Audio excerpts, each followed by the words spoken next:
To what extent do you agree or disagree with this statement? President Trump should fire Special Counsel Robert Mueller. Kamala proposes $100 billion handout for black families. If I were to describe one theme for the 2020 Democratic campaign, so far it would be this: free staff, free college, free healthcare, freedom from student loans. If you were to press me and ask for two themes for the election cycle, I'd have to go with the ascendancy of identity politics. I'm not just talking about Joe Biden's flirtation with segregationists, mind you, which would be enough to sink any Republican candidacy, but seems to be perfectly all right with some people now that he's apologized.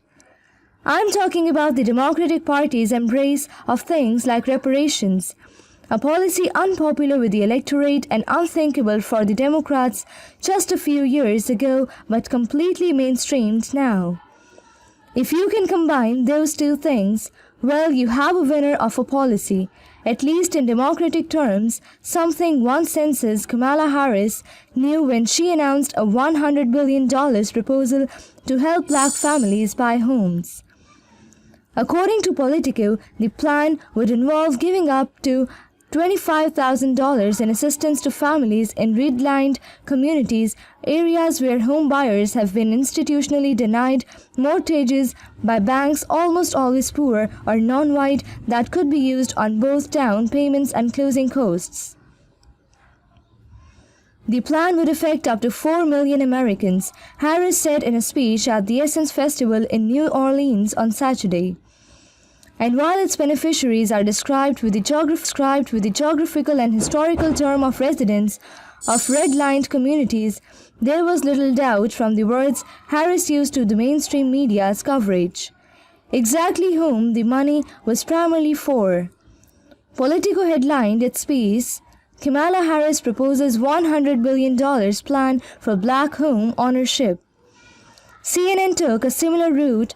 Kamala Harris unveils $100 billion black home ownership plan. Harris herself made it clear too. The plan, the California senator said, would help deal with the racial wealth gap in the United States. A typical black family has just $10 of wealth for every $100 held by a white family, Harris said. So we must right that wrong and after generations of discrimination, give black families a real shot at home ownership, historically one of the most powerful drivers of wealth in our country. The aid would come via grants to families making less than $100,000, a limit that would be raised to $125,000 in high-cost areas. According to CNN, a conversation with Al Sharpton, Harris said that African Americans have institutionally and historically deprived legally from having access to home ownership, which she said was one of the most key sources of wealth for American families.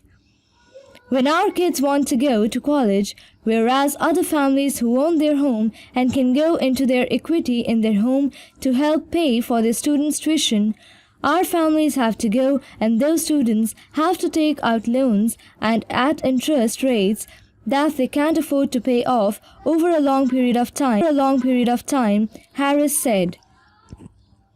Finally, more free stuffing. And on an issue that couldn't be more 2019 as well. Unfortunately for Harris, she isn't the first candidate to stake out this ground in the primary contest. Massachusetts Senator Elizabeth Warren was. Back in February, it was clear that Warren was going to go here. Even at the beginning of the campaign, Warren had supported a similar plan for assistance to individuals' redlined communities. In March, this took the form of the moribund on arrival American Housing and Economic Mobility Act of 2019, which would have spent $445 billion on various forms of government subsidy to increase home ownership. Part of this plan involved money for the construction of low-income housing, something that would actually be better achieved by getting government out of the way instead of more ensnared in the muck. However, as Thomas Elio of the National Taxpayers Union noted in National Review that wasn't all Warren's plan included. Taxpayers should also be concerned with the Title II of this flawed legislation, which directs the Department of Housing and Urban Development to establish a trust fund for down payment assistance, grants to low-income borrowers from traditionally segregated areas, ALO wrote in April. Specifically, a first-time homebuyer in a formerly red-line neighborhood would be eligible to receive a taxpayer-funded down payment of up to 3.5% of a home's value. Interestingly enough, Warren's definition of a first-time homebuyer is just someone who hasn't owned a home in the past 3 years, not someone who has never owned property. It is no coincidence that Warren chose 3.5% of a home's value, as borrowers need only a 3.5% down payment to be eligible for a loan backed by the Federal Housing Administration. In this scenario, a buyer can purchase a home with a taxpayer-provided down payment and taxpayers underwriting the loan, a pretty sweet deal. Such a scheme is incredibly dangerous and begets moral hazard, he added. With no money down and no skin in the game, buyers could feel no pain if they suddenly stopped making payments on their home loans. While it's unlikely a homeowner would want to willingly default, it does put borrowers at a higher risk of default and loan failure, increasing the risk to both taxpayers and neighboring homeowners whose home values would decline with a spike in neighborhood foreclosures.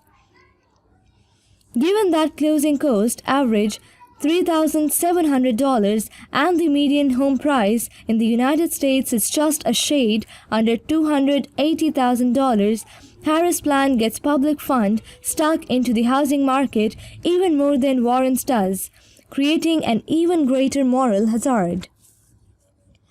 And this neglects the fact that Harris' plan sounds an awful lot like housing discrimination, just of a different sort.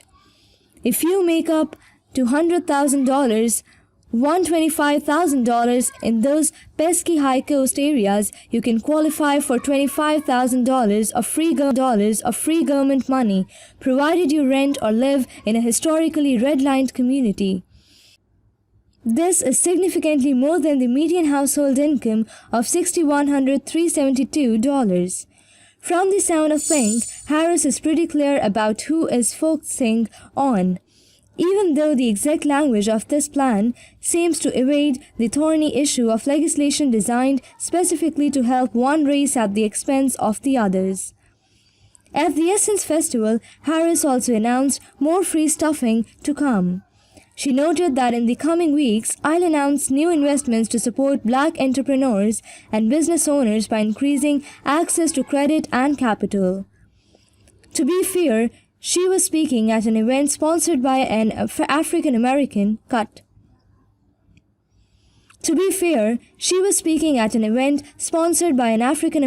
publishing conglomerate and for a largely African American audience, but this seems like an awful lot of free stuff directed at one specific demographic, a demographic that just so happens to be a major segment of the Democratic electorate in the early Southern primaries, something I'm sure is just coincidental. The bigger problem, and I don't expect any Democrat to admit this, but it bears repeating, is that more government intervention into the housing market isn't going to solve our problems. It's going to lead to perverse incentives, moral hazards, and higher taxes, none of which are going to be good for housing outcomes. But then again, I doubt either Kamala Harris or Elizabeth Warren cares. It's free stuff after all. And it's free stuff with identity politics attached.